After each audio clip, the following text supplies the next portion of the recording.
all doing out there today? I'm Michelle the Introvert, and today I thought I'd have a little chit chat with you all. Just a small one, just a small spring update on what's been happening here on this homestead at this home. There are 3 things that I'll talk to you about today, and the first one is seeds, vegetable seeds that Joshua and I have been starting to grow, starting to germinate here in the house. It's still a little bit chilly to be germinating things outside.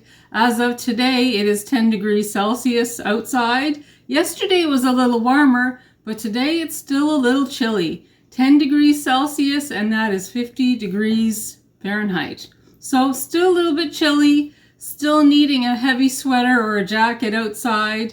So Joshua and I have started germinating some of our seeds inside the house, and they have the living room window to sit in front of for when the sun shines in. So it's the perfect place for us to germinate or start germinating the vegetable garden seeds.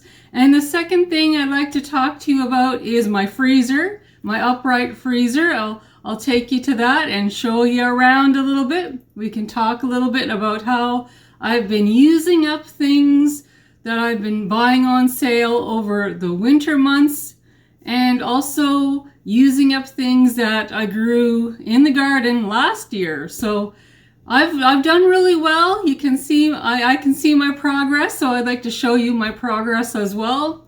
And the third and final thing I'll talk to you today about is my garden itself, and I'll take you right outside. So how about we start with the seeds that Joshua and I have started germinating. Here we are in the living room, and these are the seeds that Joshua and I have started to germinate so far. This is just the beginning. We have plenty more to do, but being the month of May here in Nova Scotia, Canada, it is a good month to start germinating. We have some easy to grow kits that Joshua and I started 2 weeks ago, and you can see they're doing pretty good so far, I'm happy to say. The only one that's not coming up is the mint, but we'll wait and see. Maybe it takes a while for those seeds to germinate. And if they don't germinate, then I'll use this pot here and put different types of seeds in there. So it's a win-win. It's not a lose situation, that's for sure. So we've got some tomatoes on the go, oregano, basil, and also some more basil here. So yeah, 2 weeks ago, Joshua and I started the Easy to Grow kits. Joshua had a lot of fun doing those. And yesterday, Joshua and I did these here. And there's more to come, that's for sure. But for now, we're just getting these started. In the red cups, we have some flower seeds for the bumblebees. Can't forget the bumblebees. So we definitely made that a priority to plant some seeds to grow flowers for the bumblebees. Here, these 4 here are tomatoes. These 4 green pots, those are green peppers. These here, all of these brown ones, these little brown ones, that's celery. And celery, from what I've learned last year, takes a while to germinate. So I'm definitely going to have to be very patient with the celery seeds. Now that I know that they take a little longer than the rest, it seems, to germinate. And these here, this is turnip in the back. And that's what we have so far. So I'm excited. We have a lot more vegetables that are going to be going in the garden, but we're off to a good start. And I'm happy to see that the Easy to Grow kits are coming along pretty good. Now I'll give you an update on my upright freezer.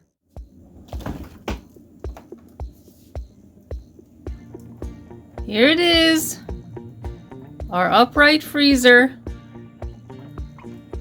We have a little bit of everything in here.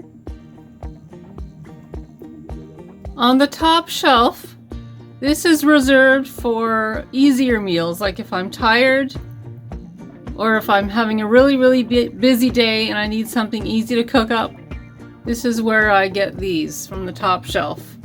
I have fish sticks there, chicken burgers, chicken strips, garlic bread in that orange box in the back, onion rings, just things that are easy to cook up on very busy or very tiring days. So that's what the top shelf is reserved for.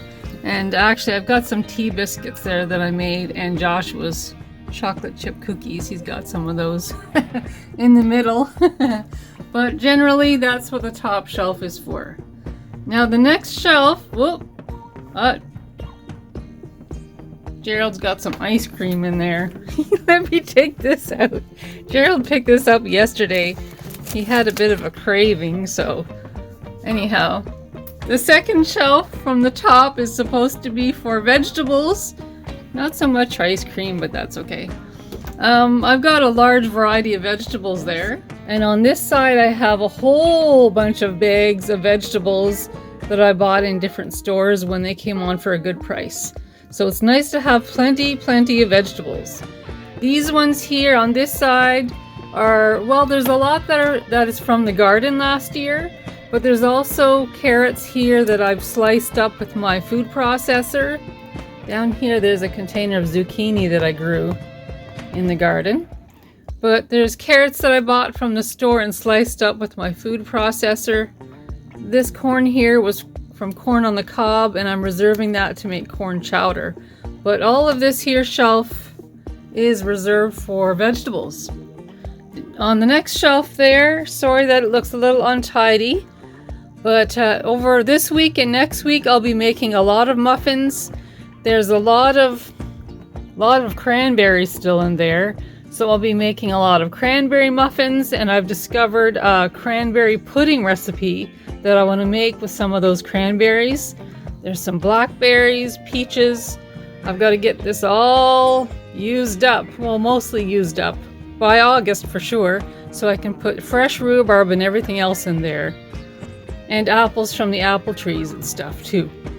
Now the next shelf down is the meat section, and this here obviously is not meat. This is my homemade shake and bake that I made with homemade bread, cornmeal, and spices. So that's for the chicken. So that's my meat shelf. Just gotta close the door for a few minutes. So I'll be right back when this gets cold again. Okay, so we're back in the freezer again. So that's my meat section, but I'll be making my meat section a lot bigger once these here get used up. This chicken and the different meat that I have in there. There's some pork chops in there as well. Now at the very bottom, I have a lot of broth here that I've made from when I'm cooking up whole chickens. I keep the broth. When I make a roast, I keep the broth. When I cook turkey, I keep the broth. And when I cook vegetables, I keep the vegetable water because of the vitamins that are in the water. And then once I have them all in containers and I'm ready to make soup, I use the combination of the vegetable water with the vitamins. I combine it with the chicken broth and the other type of broth, the other type of meat broth I have. I combine the two and they make an amazing, flavorful, healthy soup base. And over on this section here I have, well, you can see I've got this reserved to make some cabbage soup, cream of cabbage soup. And there's a few more vegetables I've got to get a move on and get that used up. So that's what's on those shelves right there.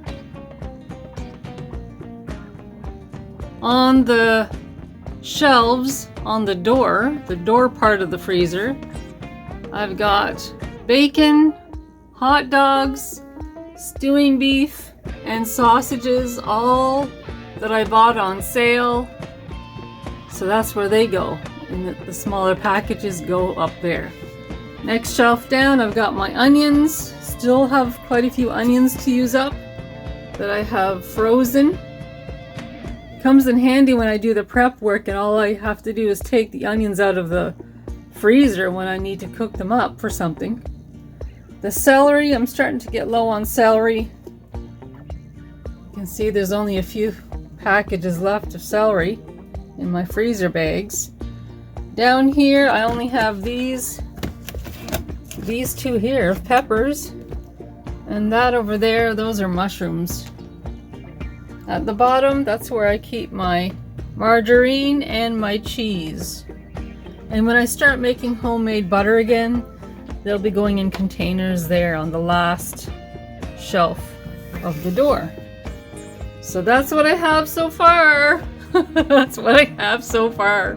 And I put the ice cream back there. That's all right. So that's my little freezer tour, my friends. I have made a lot of progress. I have gone through a lot of the vegetables that I grew last summer in the vegetable garden. I still have a little bit more to go, but that's all right. We love vegetables, so it won't take us long to go through them. So that's my little freezer tour, my friends. Whoops. Here we are outside, and there's a little bit of a breeze out today. And I want to show you my garden, which is right over there. But before I show you the garden, I would like to explain a couple of things. Now, there's a lot of deer in our area, especially this area where I live. And they like to graze and eat the grass on everybody's lawns here in my neighborhood. In fact, there are so many deer that the amount of cats and dogs that you see outside, well, you can see the equivalents of deer. That's how many deer there is now. In my garden, I've had to, for those of you who are new, in my garden, I've had to put up a fence around the perimeter of the garden, and once I have things growing in the garden, I have to put a net over the top like a blanket, just to try to deter the deer from going in, jumping into the garden. Now, I watch different gardeners on YouTube who have more experience gardening than me, people that I learn from, people who I've learned a lot from. And one of the gentlemen that I watch, he had said that when it comes to deer, if they see something, if they want to jump in a person's garden, and there are things in that garden that might hurt them when they land, then chances are they won't jump in that garden. So we have a lot of totes set up all over the place in our garden, because we didn't want deer jumping in there, especially over the winter time. Deer are animals of habit, they're animals of routine, and we didn't want them over the winter months getting used to jumping into our garden and spending time in there over the fall and winter months. So we did what we had to do to prevent that from happening, to prevent them from making it a habit to jump into our garden. So the reason why I'm saying all this is my garden totes are like everywhere. So if you're wondering why they're everywhere without an order, it's because we had to keep the deer out. And we've had no trouble with the deer, so it seems to have worked. Now that the warmer weather is here, that's a different story. We're going to be working on getting everything tidied up, organized, and in an order. So what I show you now will be completely different in 2 weeks. It'll be a lot tidier in 2 weeks.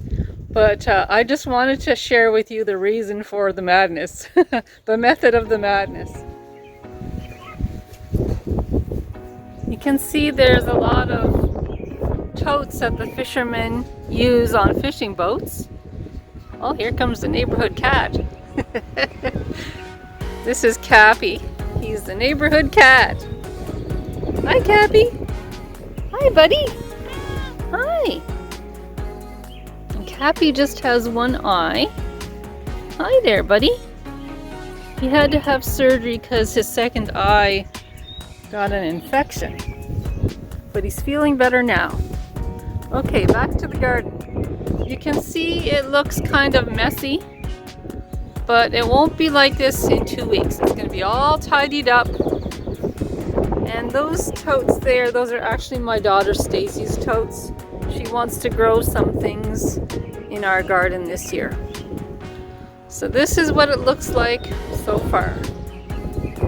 And I'll show you what it looks like once it's all tidied up as well. And I put my tomato things in there too, just for the time being. My greenhouse will be going over there, in that vicinity, right there. So those will all be moved out of the way. Over there, those are my strawberry plants in those 4 totes there with the shavings in them. But I can usually grow quite a bit in this little garden, in this backyard garden. And Joshua likes to come out here and help me with this too. There's Cappy laying in the sun. Cappy is short form for captain. Over here I have my greenhouse. It's covered up in this here. I'm trying to remember the name of this. Yes, we have it covered up. It's in between the shed and the house. Oh, the tarp, that's what it is, tarp. It's very common to have hurricanes. So we thought that this would be the safest and most sheltered spot for the greenhouse so that the winds wouldn't destroy it. Cappy's in a silly mood. He lives just behind me. His owner lives just behind me. He's a very friendly cat.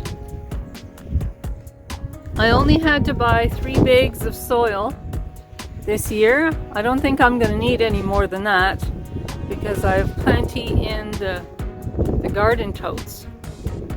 My gardening tools are in our shed there, and it holds quite a bit of things. So it comes in handy with that shed being right close to the garden itself. And that's where Cappy lives there. So he's nice and close too. I saw some bumblebees in the garden yesterday too, checking things out. So that's another sure sign that spring is here and the warm weather is coming. My friends, I want to thank you so much for joining me today on this little spring update. I hope you enjoyed your little visit and your stay, because I know I sure enjoyed my time with you today. And if you like this vlog, please give me the YouTube thumbs up or press that subscribe button, that would be great. And I have more vlogs coming up, so stay tuned and I'll talk to you all soon. Talk to you soon, my friends. Bye. Bye.